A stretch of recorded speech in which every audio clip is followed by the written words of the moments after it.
Hello and welcome sa ating munting channel, ang channel na puno ng kalaman at siksik ng karunungan. Ang pag-uusapan naman natin ngayon ang binansagang Mr. Beast, ang taong tumalo kay YouTube algorithm. Paano niya ito nagawa? Ang lahat ng yan ang bibigyan natin ng kasagutan sa video na ito. Bago natin umpisahan ang kwentuhan natin, kung bago ka lang sa ating munting channel, ay iniimbitahan kitang isubscribe at i-like ang video na ito para lagi kang updated sa mga bago nating mga uploads. Maraming salamat. Let's go!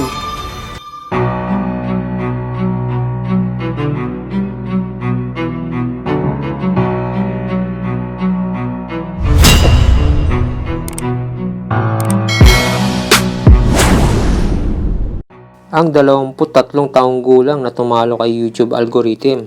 Paano nga ba niya ito nagawa?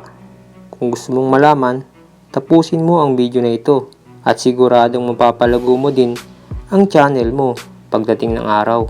Ang taong ito ay talaga namang isang henyo pagdating sa larangang ito.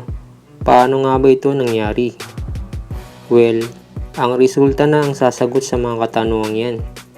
Kung iyong bibisitahin ang YouTube channel ni Mr. Beast ngayong 2021, siya ay nakagawa na ng 705 videos na mayroong tumataginting na 62.8 million subscribers, at ang bawat video na kanyang mga nai-upload ay talaga namang humahakot ng milyon ang views na may tuturing na halimo sa galing.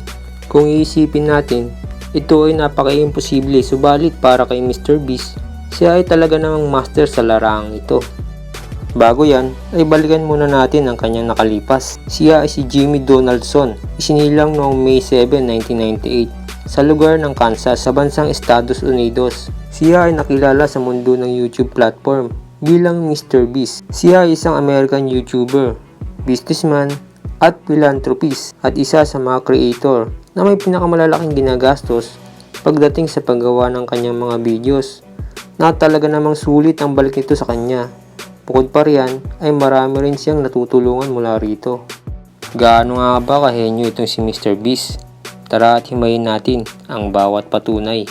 February 2012, nang unang mag-upload ng unang video, itong si Jimmy Donaldson, aka Mr. Beast, sa YouTube platform hanggang sa kasalukuyan. Siya ay may kabuoang subscriber na umabot sa 62.8 million, ang dami, sa kanyang main channel na nangangahulugan na mayroon siyang mahigit 5 milyon subscriber kada buwan mula nang siya ay mag-umpisa, at mahigit 1 bilyon ang views kada buwan. Nasa makatuwid na mahigit bilyon na ang kanyang kinikita kada buwan. Correct nyo ako kung mali ako guys. Bukod pa riyan, siya ay mayroon ding 7 YouTube channel.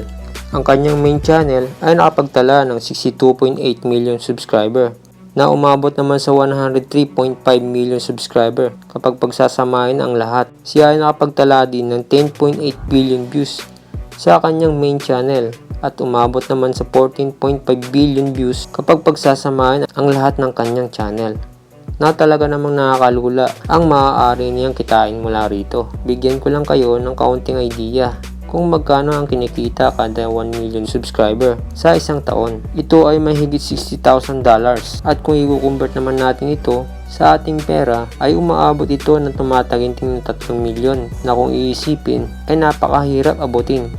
Ngunit ito ay hindi imposible. Basta samahan lang ng tiyaga at diskarte ay di malayong maabot din natin ito pagdating ng araw.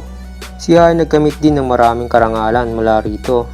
Ito ay ang mga sumusunod: ang Silver Button Award para sa 100 subscriber noong 2016, ang Gold Button Award para sa 1 million subscriber noong 2017, ang Diamond Button Award para sa 10 million subscriber noong 2018, at sa Custom o ang Red Ruby Award para sa 50 million subscriber ngayong 2021, at ang panghuling button, ang Diamond Button Award para naman sa 100 million subscriber, na di malayong marating din niya pagdating ng tamang panahon.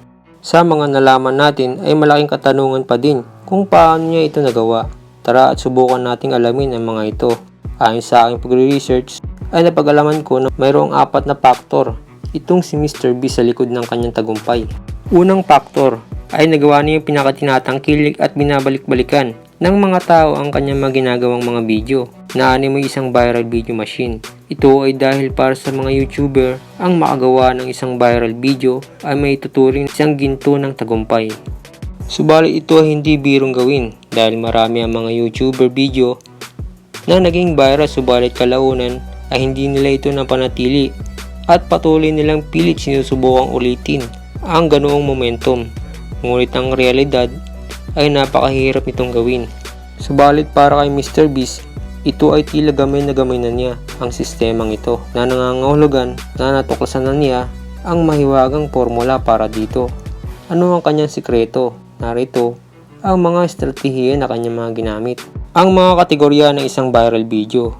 Ito ay maaaring nauukol sa paggamit ng salapi o kaya naman reaksyon at pag-aanalisa ng ibang video o kaya naman ay drama. Maaari din namang mga pagsubok.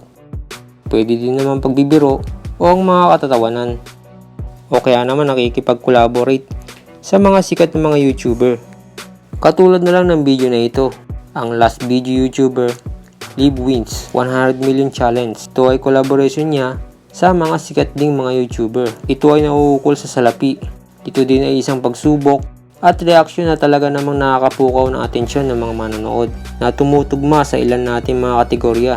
Na talaga namang henyo si MrBeast pagdating sa aspetong ito na nagawa niyang pagsamasamahin ang lahat ng mga rekado sa isang video lamang. At ang resulta ng video na ito ngayon ay tumataginting at 61 million views. Paano nga ba siya nagkaroon ng access upang may pag-collaborate sa mga sikat na YouTuber o maging sa top 5 na pinakahinahangaan sa larangang ito at makalikom ng pondo para sa gagawing mga video? Well, sa madaling salita, si MrBeast ay alam na ang lahat ng ito mula pa sa umpisa na mapahanggang ngayon ay parehong diskarte pa rin ang kanyang ginagamit.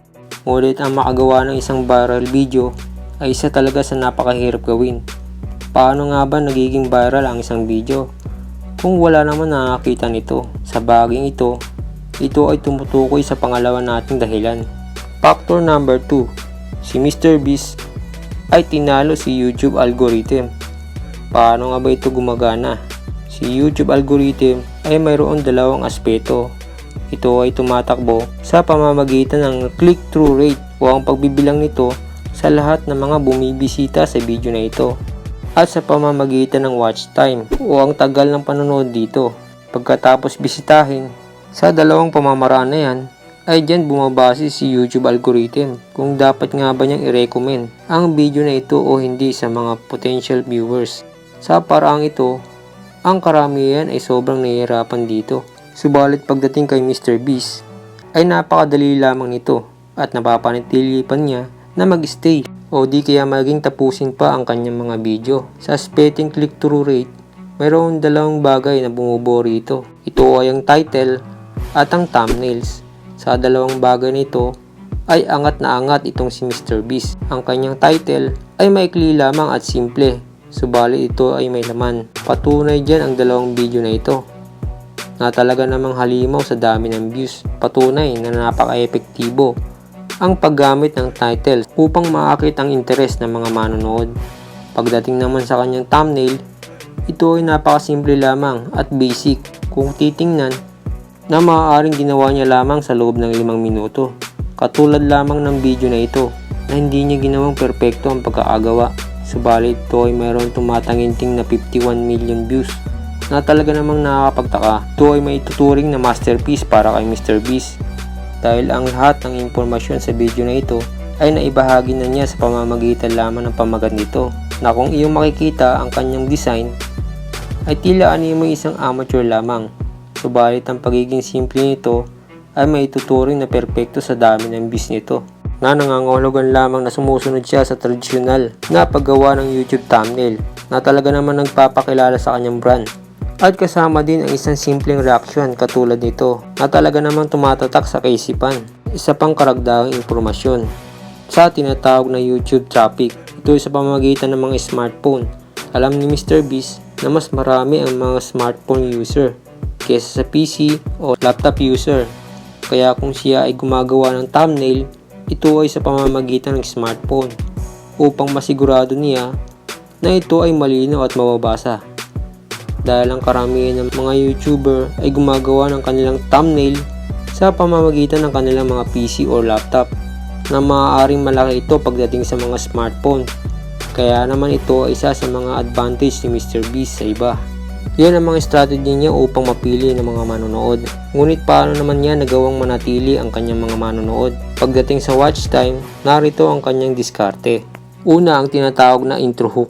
Sa paraang ito ay direct to the point na kagad siya sa topic at sa loob ng 10 to 20 seconds ng kanyang video ay dapat may bahagi o may paliwanag na niya ang maaaring malaman ng mga manonood mula sa video na iyon. At ito ang tinatawag niyang hook na maaaring kasagutan sa mga ni-expect ng mga manonood mula rito at upang sila ay manatili o maging tapusin pa ang panonood dito. Narito ang mga sample ng kanyang mga video.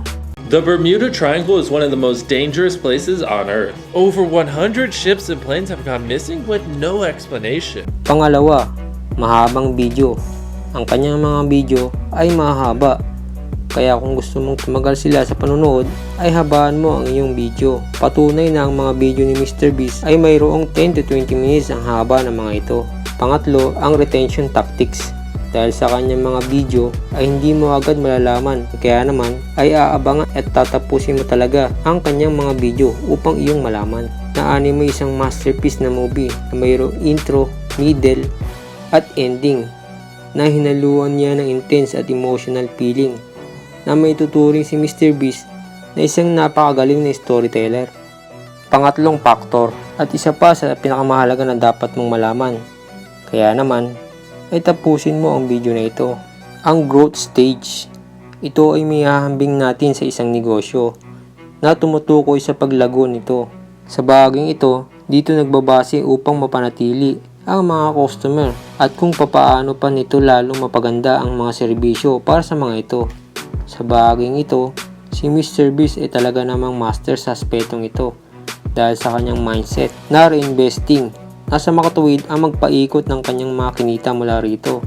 Sa ganoong paraan ay talaga naman napalago ng gusto ni MrBeast ang kanyang YouTube channel.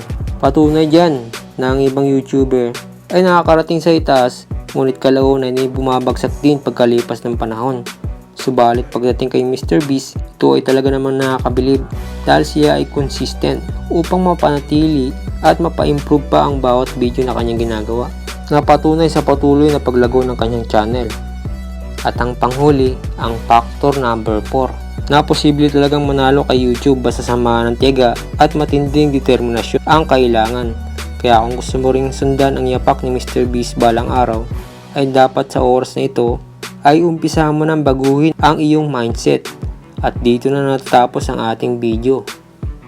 Ano ang aral na mapupulot natin sa video na ito? Na ang lahat sa atin ay mayroong tinatawag na big break sa buhay na hindi imposible para sa mga taong hindi sumusuko sa kanilang mga pangarap. Maraming salamat sa panonood mga ka-Jhat.